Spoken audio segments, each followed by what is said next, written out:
It's Power Rankings time. Stage 2. Here we go. Overwatch League 2022. Oh my goodness. Stage 1 was so sick. Don't we all agree?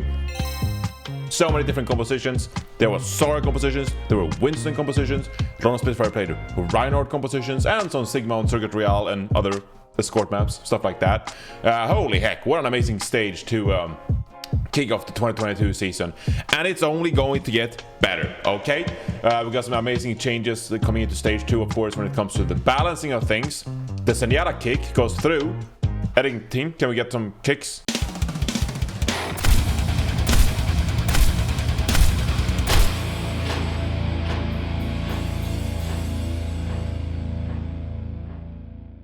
Wow, this is going to be an incredible stage. Now, it does seem like the rumor on the streets is some more Baptiste, some more Zenyatta compositions, so maybe we slow things down a little bit. Maybe some more Sigma compositions, more Sniper, stuff like that. I love watching Sniper compositions. I'm so psyched. I'm so pumped for stage 2. It's gonna be great. But we're here to talk about stage 1. We're here to conclude stage 1 and everything that it brought to us and where the team stood when it comes to how good they were at the end of stage 1 when all the tournaments were said and done. So, why don't we get into it?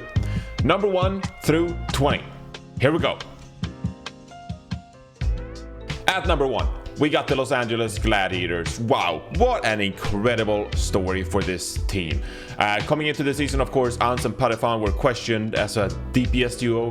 Could they possibly carry alongside support departments such as Funny Astro and Shu, who at this point is, the best in the league, and also Reiner, very much positively surprised and is probably a front runner for Rookie of the Year at this point as well. It was so nice to see Patefan be able to lift that trophy after he's been such a fun story and personality within the scene ever since he started blossoming on Team Thailand at the 2018 World Cup qualifiers, which I played at. We didn't make it. I did Thailand, but I lost to Costa. That was fun. I fed on Winston. I will blame that on my mouse, okay? My mouse broke before the event and I had to play with a Los Angeles Gladiators, really amazing stage for them, of course, being able to win this one. And that makes it 2 stages in a row because they won the Countdown Cup, right? So again, really pumped to see more of this team moving forward. And I think if we get a bit of a Sigma meta, I think they're going to be so sick. And we're going to see Ans even more, who had one of the best hit scan seasons ever in 2020. So maybe he can bring back some of that magic.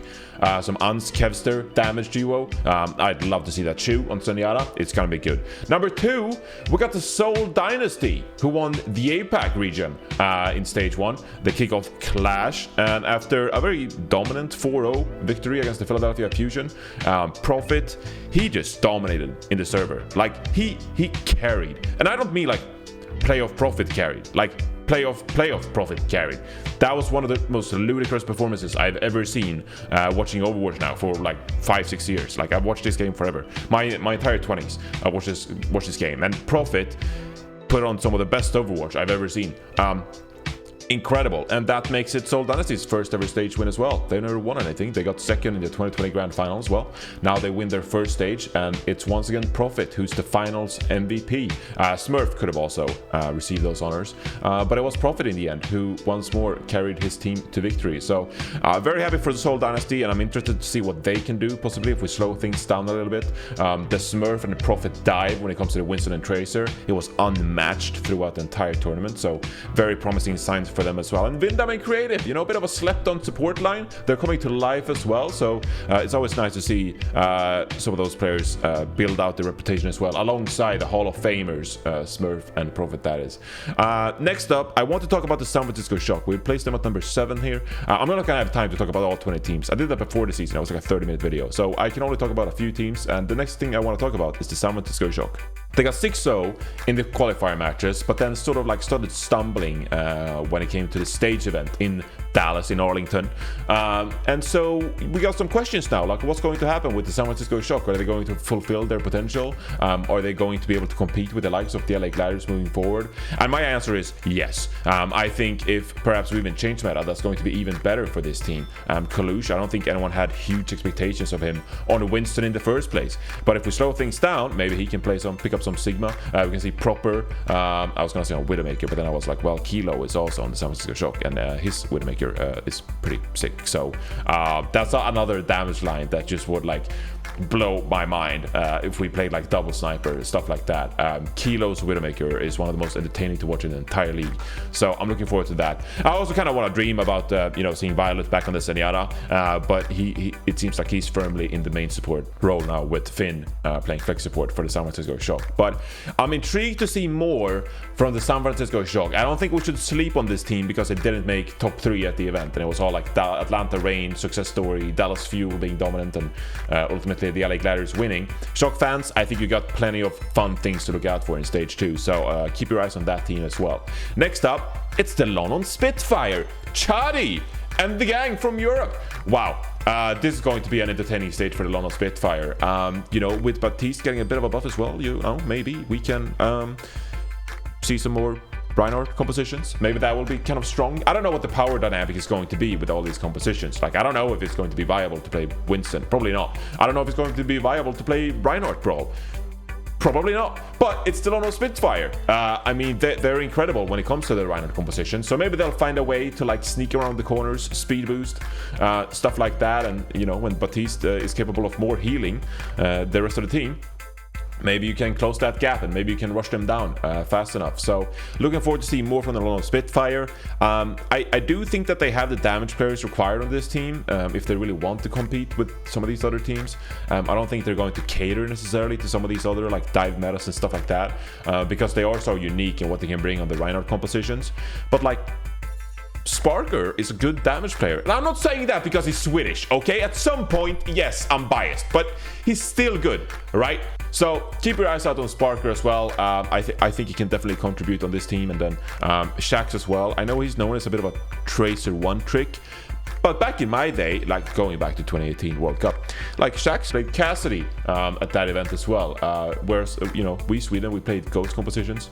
Denmark, they were like, no, we're going to play Cassidy and Brigitte compositions, and we're going to pocket Shax. Like, Denmark's strategy was pocketing Shax on the Cassidy. So that just tells you if a national World Cup team is able to rely on Shax Cassidy for their success, then yeah, he's good on other heroes besides Tracer as well. So keep your eyes on London Spitfire. When you tune into the London Spitfire games, you know you're going to see something phenomenal. So that's going to be a fun watching stage 2. Midseason Madness. That's what we do in Sweden. Guangzhou Charge at number 18. Let's talk about another APAC team. Guangzhou Charge. Well, if we slow things down, all right. Krong, Sigma, anyone? Yes? Love to hear that. Thank you for that applause, sound effect producers. I love that. Good stuff. This is another team that could be very interesting. I think Choisewan had a pretty good kickoff clash, and he's their like primary carry. I've been preaching his name ever since he got into the league because of his Genji play, first and foremost, but also his Tracer play as of recent has been really good. It was good last year, pretty like league average, which is good if you're a struggling team. But even this year, like he's shown it up in some of these matches, right? Maybe put Develop more in a position to succeed. He's got that long range hit scan sort of hero pool down if he wants to play that a bit more reliably. So I think that could be a promising team as well going into this next one. I know they've done a couple of player changes when it comes to their roster, right? But I do think that they have the ingredients. Now they just gotta put it all together because they are the worst team in APAC, right? But I figured I wanted to talk about them for just a little bit because I think they're an up-and-comer. I think they'll probably take on the Valiant in this round-robin stage. Keep in mind, all APAC teams, they play each other, right? So I think the Guangzhou Charge, I think they have potential to maybe beat the Chengdu Hunters, to beat the LA Valiant, and suddenly you're like one match win away from getting some additional points, right? And then we'll see what happens with the Midseason Madness. I know they didn't get any bonus points for Kickoff Flash, which makes their qualification a bit harder for the Midseason Madness.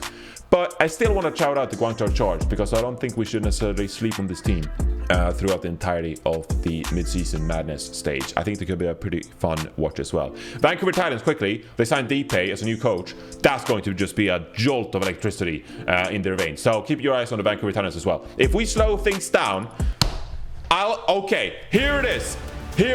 I said it first. Vancouver Titans, if we slow things down to a Sigma composition, I'm just saying the Vancouver Titans are going to be sick. All right, falls on the Sigma. That's what he does. Aspire, Shockwave.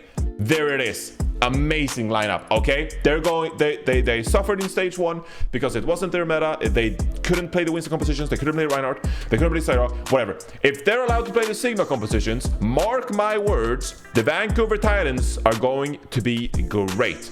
They have a tough schedule, but they're going to poach. They're going to poach one of these matches coming up for them, and we're going to absolutely lose it, and we'll all order breadsticks and pop champagne. It's gonna be great. Keep your eyes on the Vancouver Titans. There we go. I said it first. Goodbye. Looking forward to the next Power Rankings video. Stay tuned. Woo!